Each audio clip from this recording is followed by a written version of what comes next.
நீ எப்படின்னா பேசியா வேண்டா கண்டிப்பா. ஏங்க ஏங்க ஏங்க உங்களோட ஒரு 2 நிமிஷம் பேசணுங்க. ஏங்க ஒரு 2 மாசமா உங்களை ஃபாலோ பண்றேன். ஆனா பேச போயிடுவேன். இன்னைக்கு எப்படின்னா பேசணும்னு வந்தேன். ஏங்க உங்களுக்கோசம் ஒரு கவிதை எழுதுங்க மட்டும் சொல்லிட்டா. மரத்துல இருந்து காய், மரத்துல இருந்து காய், தூங்க தேவை பாய், தூங்க தேவை பாய். நீங்க மட்டும் எனக்கு ஓகே சொல்லலாம். இந்த குணால் உங்க காலடி நாய்ங்க, உங்க காலடி நாய். ஏங்க என்னங்க எதுவுமே பேசாம உங்களுக்கு கவிதை எல்லாம் எழுதினு வந்தேன். நீங்க பாட்டுன்னு போறீங்களேங்க. அட்லீஸ்ட் உங்க பேரை வச்சு சொல்லிட்டு போங்க.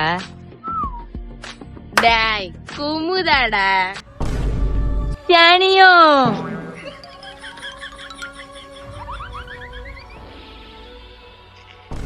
என்ன குரல் அது?